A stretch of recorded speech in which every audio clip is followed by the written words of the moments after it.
Je n'ai pas eu l'occasion moi-même d'avoir justement cette sensibilisation par rapport à mon corps, comment je dois l'accepter, comment je dois le voir, à savoir aussi le consentement, aussi j'ai jamais appris ça, même le plaisir que je peux me procurer avec mon propre corps, ça on l'apprend tout seul.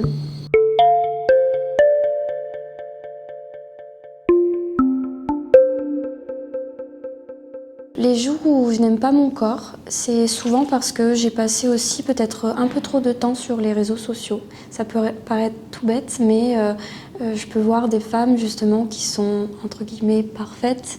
Et c'est vrai que là, j'ai tendance à me sentir moins bien si je passe un peu trop de temps et en me disant oui, mais elle, peut-être que elle plaît plus que moi, ou peut-être qu'elle se sent mieux dans sa peau, alors que je sais pertinemment que ces réseaux sociaux sont c'est presque de l'imaginaire finalement.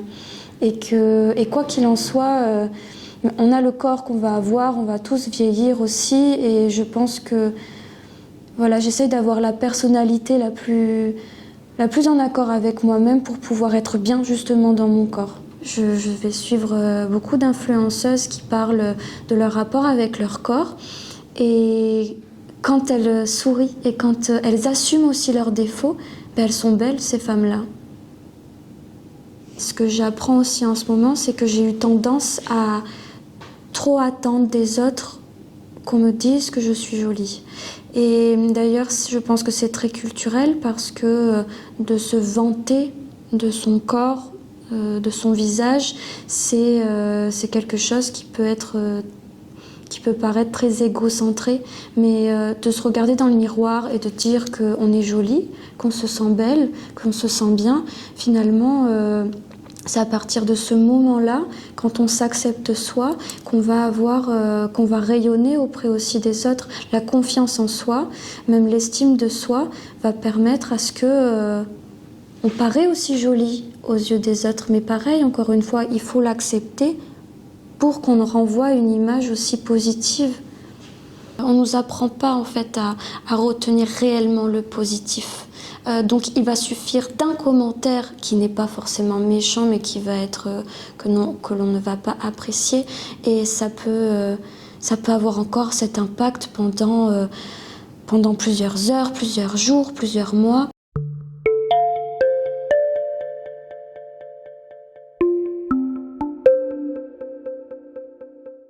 À partir, je pense, de 14 ans, non, même 13 ans, j'ai pris de l'importance parce que j'ai vu que les hommes pouvaient me regarder différemment dans la rue. Même à peine 13 ans, où j'ai commencé à me faire draguer ou klaxonner. Et c'est là que j'ai vu qu'en fait, en étant une femme, on peut être en danger très facilement. Je me faisais jolie, mais je n'avais aucun besoin de séduction. Enfin, en tout cas, je commençais à aller sur ce penchant-là, mais voilà, au départ, je ne comprenais pas pourquoi il fallait se faire jolie. Je n'ai jamais appris à dire non. Je ne sais pas aussi la première relation que j'ai eue, où était ma place, à quel moment je dois faire plaisir à l'autre, et à des moments penser à soi-même et à dire non. J'ai eu beaucoup de pression aussi par rapport à ça. Je ne savais pas que la pression qu'on pouvait nous mettre pour un rapport sexuel n'était pas correcte. Pour moi, on me culpabilisait à des moments si je n'avais pas envie de faire l'amour. Et du coup, ça m'arrivait de le faire pour faire plaisir à l'autre. Mais je n'avais aucune conscience que ça allait avoir des répercussions sur la suite. Et notamment, quand j'ai réussi à me séparer de cet homme-là, je suis allée vers une relation beaucoup plus saine. Mais j'ai eu énormément de blocages par rapport à ma sexualité. Quand on m'a fait prendre conscience que les appels que pouvait me faire mon corps étaient une alerte, finalement, je l'ai écouté. Et je l'écoute.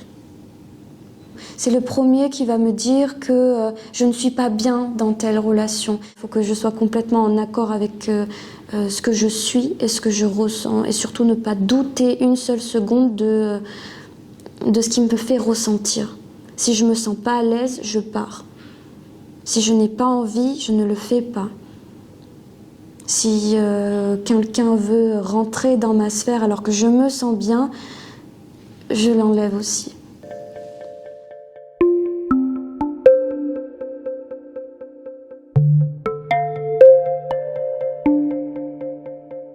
Ce que je peux dire, c'est que notre corps nous appartient, qu'on est libre de faire ce que l'on veut, tout en respectant. En fait, finalement, c'est que le respect de soi-même qui doit être le plus important. C'est l'acceptation de soi aussi qui va régir ces choses-là, de ne surtout pas se forcer à faire quoi que ce soit, mais que ce soit d'un point de vue sexuel ou d'un point de vue de relation ou de communication. Vraiment, si on n'en a pas envie ou qu'on ressent que notre corps n'est pas d'accord avec ça, c'est de l'écouter et de ne surtout pas se forcer.